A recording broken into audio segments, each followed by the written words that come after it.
Maintenant que nous avons vu l'ensemble des composants de la fabrique, il est temps pour nous de connaître les protocoles qui s'exécutent entre ces équipements dans la fabrique ACI. Ce que j'ai besoin que vous compreniez à ce stade, c'est que nous avons un tas d'équipements qui sont actuellement connectés dans une certaine topologie et qui doivent se découvrir entre eux en tant que voisins. Nous avons vu aussi que nous ne pouvons pas compter sur le protocole Spanning Tree parce que nous avons besoin d'avoir tous nos liens app et fonctionnels pour assurer le load balancing. Et cela n'est possible que si nous avons un protocole de routage. Dans le cas de l'ACI, c'est le protocole ISIS, Intermediate System to Intermediate System, qui assurera ce rôle. La fabrique ACI est de niveau 3. Maintenant, ce qui va se passer, c'est que les différents spines et les différents leafs devront apprendre les adresses des uns et des autres. Ces adresses IP leur seront attribuées par le contrôleur, qui est la PIC, qui va allouer des adresses IP aux différents switches de la fabrique. Une fois qu'ils sont réservés, chaque équipement aura sa propre adresse loopback et son propre ID. Puis, ils doivent être annoncés à l'aide du protocole de routage, de la même manière que nous le faisons avec les protocoles de routage dans le monde normal. Vous avez une IP, vous avez une identité, et vous devez simplement l'acheminer vers le voisin suivant, puis au suivant et au suivant, afin que tous les équipements de votre fabrique soient informés de la présence des autres équipements, et tout ça pour les préparer à transférer le trafic, afin que lorsqu'ils commencent à forwarder, qu'ils sachent comment se joindre. Chaque équipement connaît désormais le chemin vers la destination finale et utilise le protocole ECMP, Equal Cost Multipath, pour acheminer le trafic. Le CMP est une méthode permettant d'utiliser plusieurs chemins de même coup pour acheminer un paquet vers une destination. Avec le CMP, vous pouvez installer plusieurs routes IP dans une table de routage et équilibrer la charge des flux de trafic passant par ces routes. Le principal avantage de l'ECMP est de pouvoir utiliser tous les chemins disponibles sur le réseau et ainsi optimiser l'utilisation des ressources. Les switches vont regarder l'adresse IP source et de destination, le port et le protocole source et de destination, et vont être en mesure de faire l'équilibrage de charge dont nous avons parlé.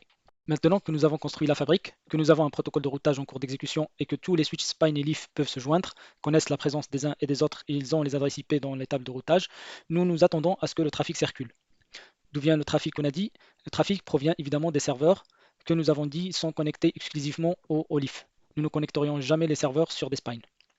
Alors, comment allons-nous transférer notre trafic et que se passe-t-il si l'un des serveurs, supposons qu'il s'agisse d'une VM, et on a décidé de la migrer d'un host sur un leaf à gauche vers un autre leaf tout à droite?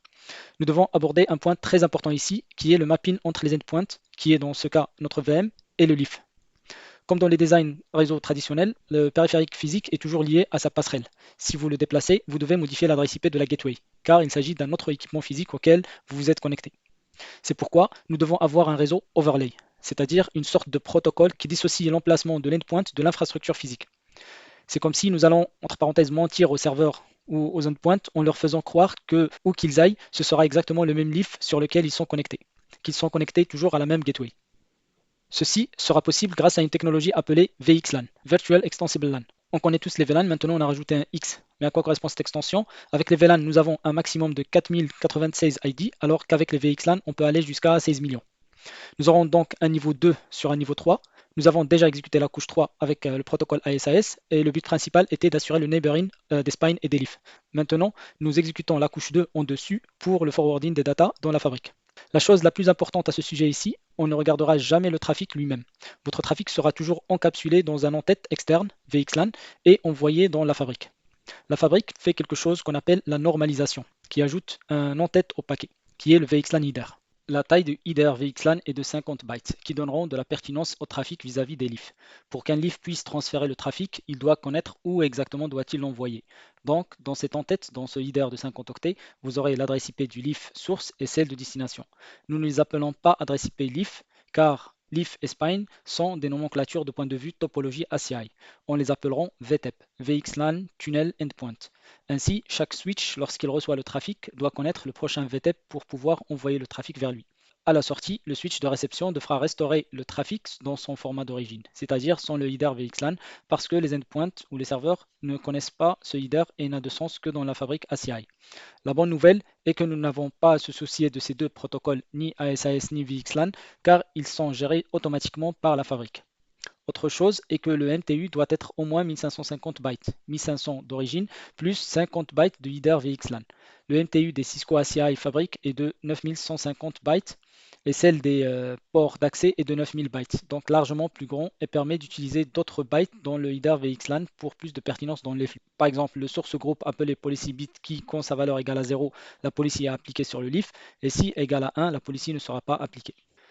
Le protocole COOP ou Council of Oracles Protocol est un protocole qui utilise les adresses loopback PTEP, Physical Tunnel Endpoint, pour synchroniser et s'assurer de la consistance de la base de données des mappings des endpoints et leur emplacement dans les spines.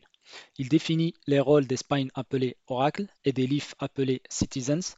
Toute information apprise par les Citizens ou leafs, les oracles ou les spines doivent en être informés. Et si quelque chose est apprise par un oracle, tous les autres oracles doivent en être conscients.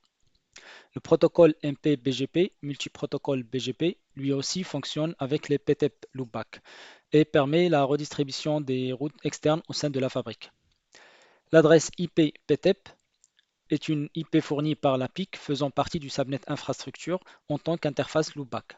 Elle est configurée dans la PIC lors de la phase de configuration initiale. Cette IP est utilisée pour la communication entre la PIC, les leafs, pour le peering MPBGP et pour faire des commandes de diagnostic traceroute ou ping. Pour résumer, lorsqu'un paquet est envoyé d'un leaf à un autre, l'emplacement du host destination, appelé endpoint dans la CI, est identifié par la TEP IP de chaque nœud. Le trafic utilisateur est encapsulé avec un en-tête VXLAN. Lorsqu'il est transféré d'un leaf à un autre leaf et ce transfert à travers les nœuds est effectué sur la base de l'IP-TEP encapsulé dans le VXLAN. Au cas où le leaf d'entrée ne connaîtrait pas l'emplacement de l'endpoint de destination, la fabrique ACI dispose d'une base de données distribuée appelée Council of Oracle Protocol, COOP, sur chaque spine et qui enregistre l'ensemble des mappings entre les endpoints et leur TEP.